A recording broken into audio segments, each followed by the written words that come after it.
भोजपुरी गायक कलाकार शिवधनी सरगम बनारस। बहुत बहुत ढंग का हम गीत भेजिला आप लोग के सामने, आप लोग बेहद पसंद करें ना।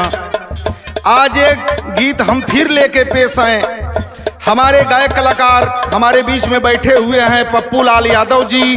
हम गुरु का उपाधि देते हैं इनको, लेकिन आज एक बात हम बतावत है।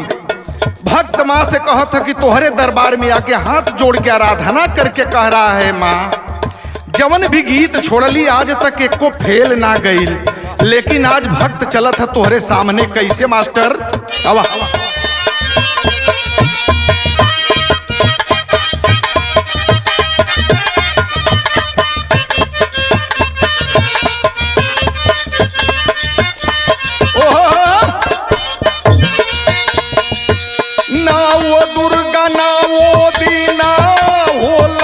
रतनवा मनवा लागल हो माई तोहरी दरबार मनवा लागल हो माई तोहरी दरबार मनवा लागल हो माई तोहरी दरबार।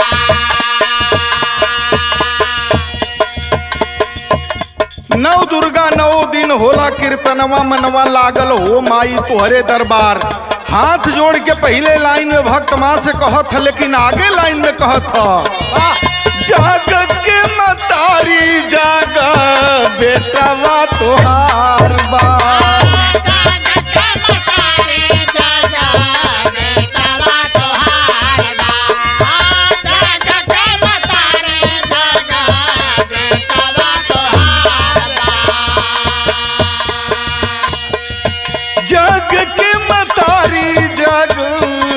बेटवा तोहार बा, सारी दुनिया में ही तोहार जय जयकार बा। सारी दुनिया में तोहार जय जयकार बा, सारी दुनिया में तोहार जय जयकार बा। कोढ़ियन के काया देहलू नीरधन के धनवा मनवा लागल हो माई तोहरी दरबार मनवा लागल हो माई तोहरी दरबार मनवा लागल हो माई तोहरी दरबार। कोढ़ियन के काया देलू निर्धन के धनवा मनवा लागल हो माई तोहरे दरबार।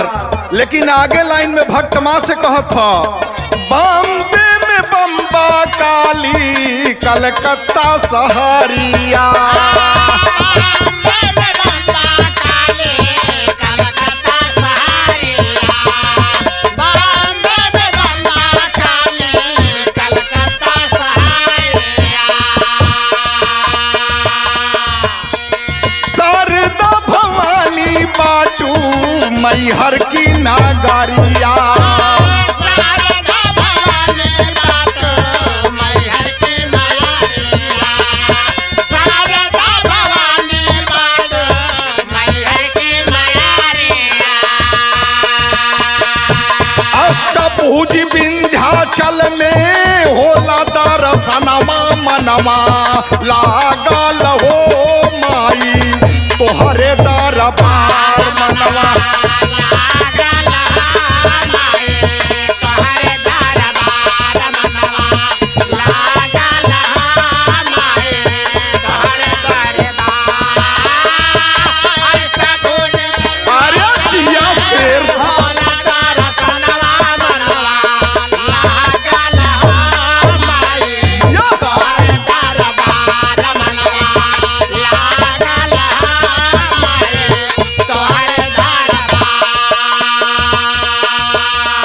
अष्टभुजी विंध्याचल के दर्शन के लिए लोग हैरान रहे न, रात रात भर लाइन लगावन। लेकिन कैसे?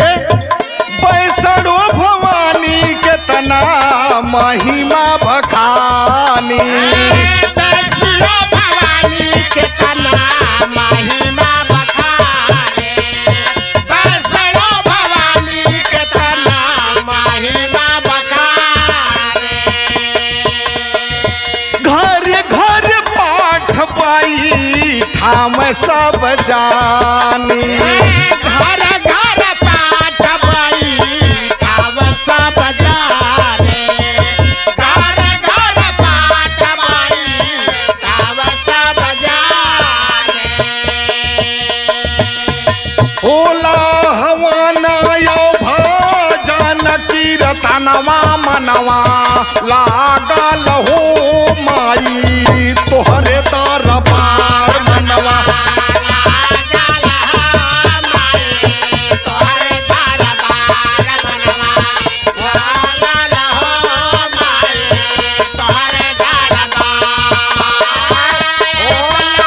अरे जिया बहादुर क्या बात है, मारे मुरारी भैया।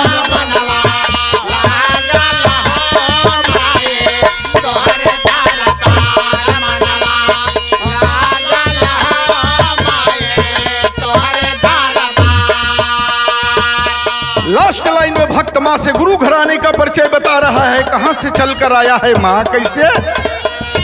गुरु बिहारी पत्तू स्वर्ग की नगारिया, गुरु बिहारी पत्तू स्वर्ग की नगरिया, गुरु बिहारी पत्तू स्वर्ग की नगरिया।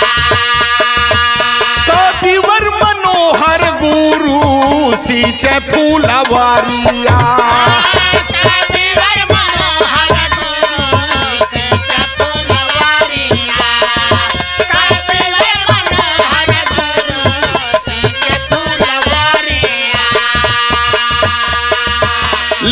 सिया राम शिवा धनी के बमनवा धनवा लागल हो माई तोहरे दरबार मनवा।